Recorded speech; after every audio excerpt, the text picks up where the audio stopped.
Minus 5 minutes until liftoff, so things are getting real. Things are getting really, really, and what I really loved about that video is this crew gets it, right? Every single person on that rocket gets it, how important going to space is, of course, for the ability to have that incredible view and the incredible experience of being in zero-G, but also to inspire others. And understanding what the road to space is about and why we're trying to ultimately have millions of people living and working in space to make life better back here on Earth. And a big thing they all talked about that is truly so special is, everyone wants to know how those 3 minutes were in space, but they're excited about what comes after, and I think that's just something really, really special about this crew. Their focus on, like you said, inspiring others after this flight, long after this flight is over. Exactly. All right, so again, T-minus 3 minutes and 50 seconds to go until launch. What's coming up shortly here? So at T-minus 2 minutes, we send the show over to New Shepard. She's a fully autonomous vehicle, which means that from T-minus 2 minutes through launch up to apogee and back down to landing, the rocket is in control of itself. Of course, we have an incredible team in our Mission Control Center that have their eyes glued on their screens to make sure that everything is going well and is within bounds. But we built the rocket to be autonomous for safety. Again, we think that while we've got some pretty smart people in that mission control, the rocket is in fact quicker and faster at controlling itself.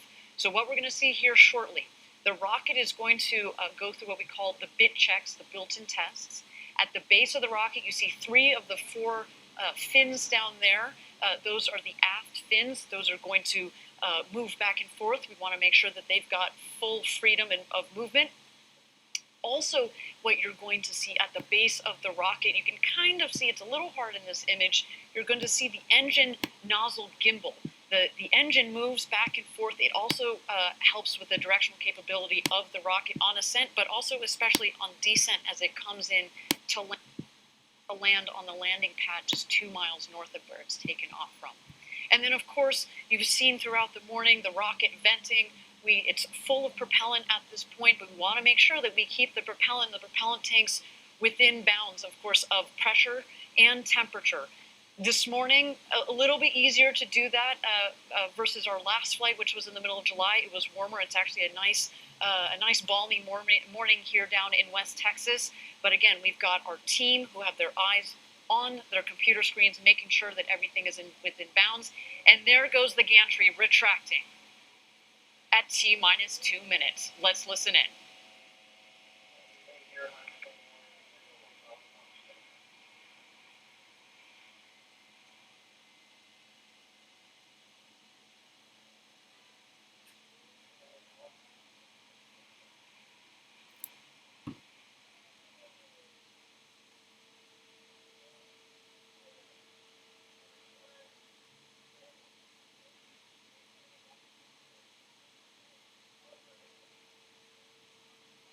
There go the aft fin checks at the base of the rocket.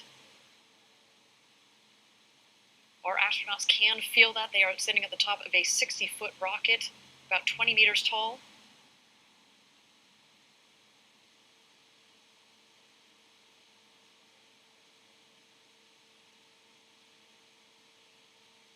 T-minus 1 minute.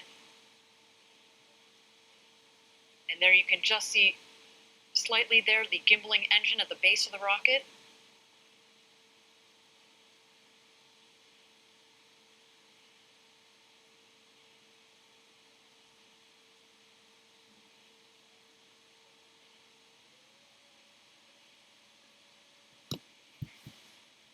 All right, everybody. Chris Blosshausen, Glenn DeVries, Audrey Powers, and William Shatner are about to go where very few humans have gone before. Ladies and gentlemen, it's time to launch this rocket. Godspeed, New Shepard.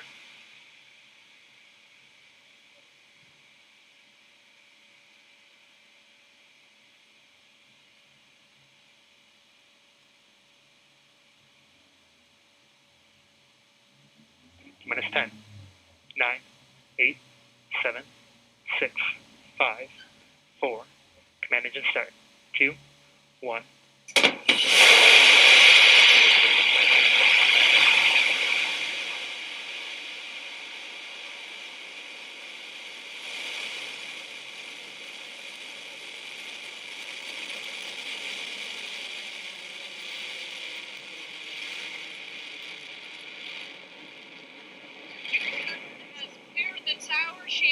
her space with the second human spaceflight crew.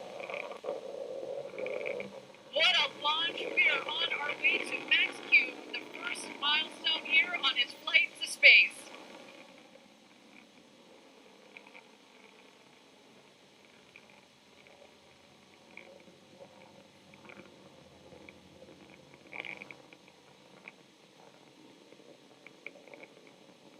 You can follow along, obviously, with the altimeter at the base of the screen, as well as the speedometer. They are gaining speed on their climb to space. We have confirmed Max Q. This is when the aerodynamic stresses on the vehicle were at their maximum.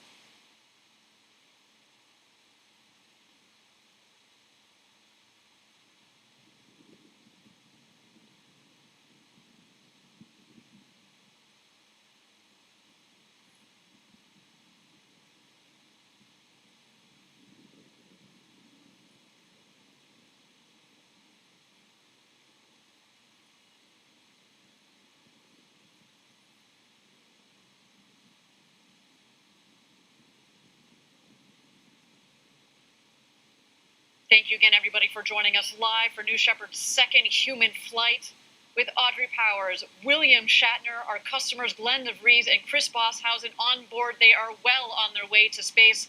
So far, a nominal flight, a clean burn on our Blue Engine 3. New Shepard giving them a beautiful flight to space this morning. The rocket is climbing towards an altitude. We're aiming just over the Kármán line, the internationally recognized line of space of 100 kilometers. That is about 328,000 feet. And a gorgeous view down the rocket. And now we've had main engine cut off. The BE-3 engine has shut off. And in just a moment, we're going to separate the capsule from the booster. And at that point, our astronauts will have the opportunity to get out of their harnesses and enjoy the beauties of zero G. Let's wait to listen.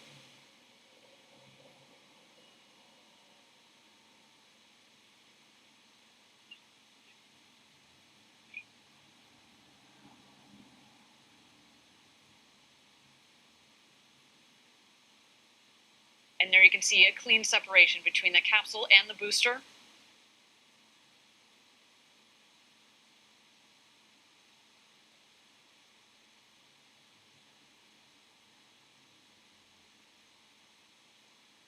And there you can see the capsule from the top of the booster. They are continuing their ascent over the Kármán line. You'll know when they hit apogee, when the speed hits 0. And there they are, over 328,000 feet, over 100 kilometers. Welcome to space. The newest astronauts on board our crew capsule.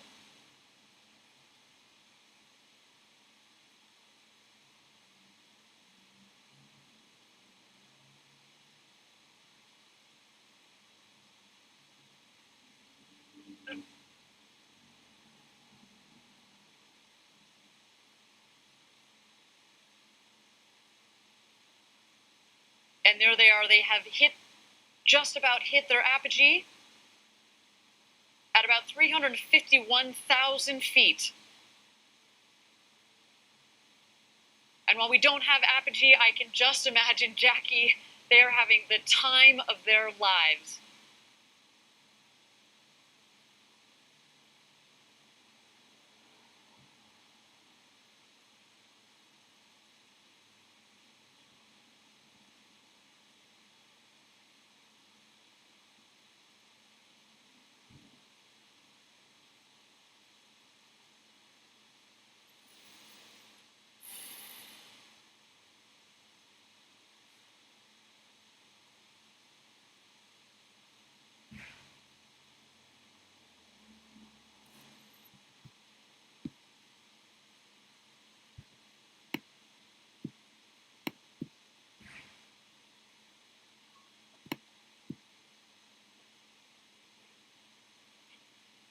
Thank you again, everybody, for joining us live from West Texas. So far, a nominal flight for our second human crew. So exciting, Jackie, to have sent Captain Kirk himself, William Shatner, to space. I cannot wait to hear his commentary upon return, as well as our 2 customers, Chris Bosshausen from Australia, to all the fans tuning in from down under. A big shout out to you guys, as well as Glenn DeVries and our very own Audrey Powers. They are coming back home. The booster, of course, is going to beat the capsule back home. It is more aerodynamically shaped, of course, at the base of the capsule. It's kind of a blunt end, so it's less aerodynamic. What we're going to see coming up shortly is at the top of the rocket, we have the ring fin.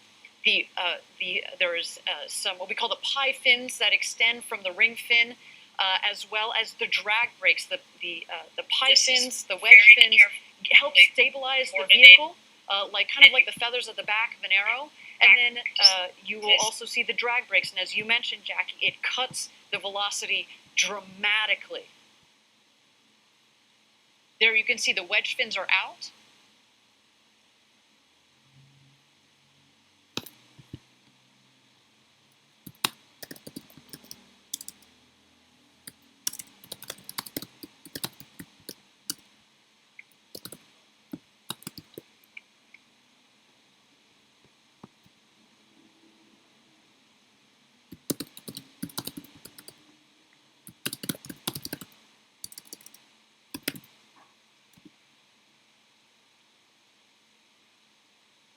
Here we see the descent. We are going to expect the BE-3 engine to relight just about 3,600 feet or about 1,200 meters above ground level. Let's wait for that now. The drag brakes have deployed. And here we come, New Shepard.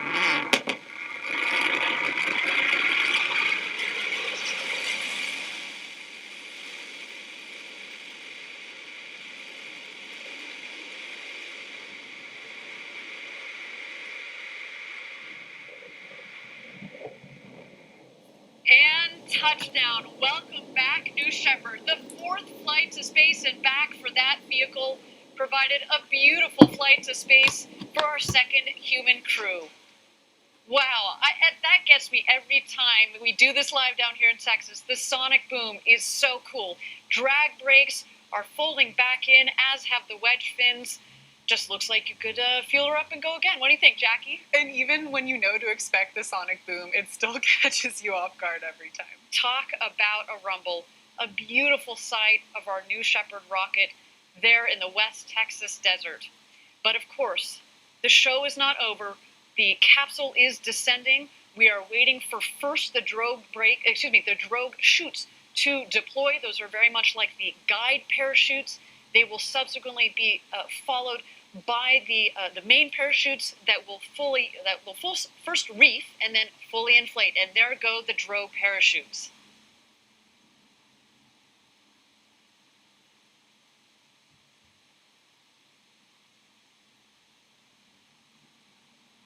And here come the mains. Whew, what a flight.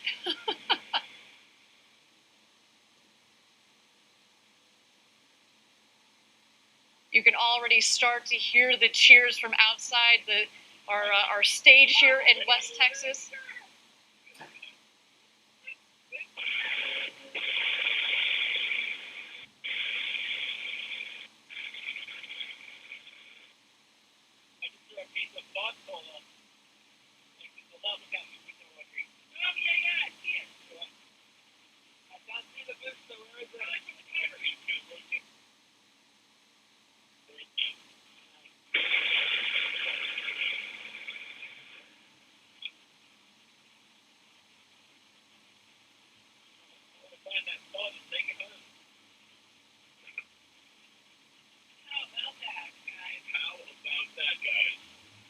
Unlike anything they described. We got less than 1,000 feet.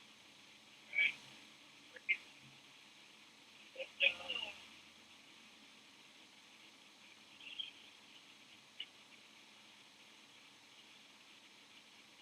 And here comes our crew back into the desert. Newest astronauts 596, 97, 98, and 99.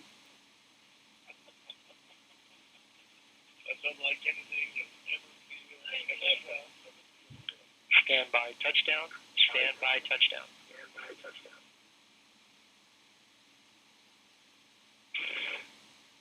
And Capsule touchdown. Welcome back. The newest astronauts, Audrey Powers, William Shatner, our customers, Glenn DeVries, and Chris Boshausen. What a day for you. Welcome back. I cannot wait to talk to them, Jackie, and just get what they experienced up there this morning. What a clean and beautiful flight from the rocket for our astronauts. What an absolutely stunning flight. And I also loved hearing that audio of them on their way back about how this experience was for them. And I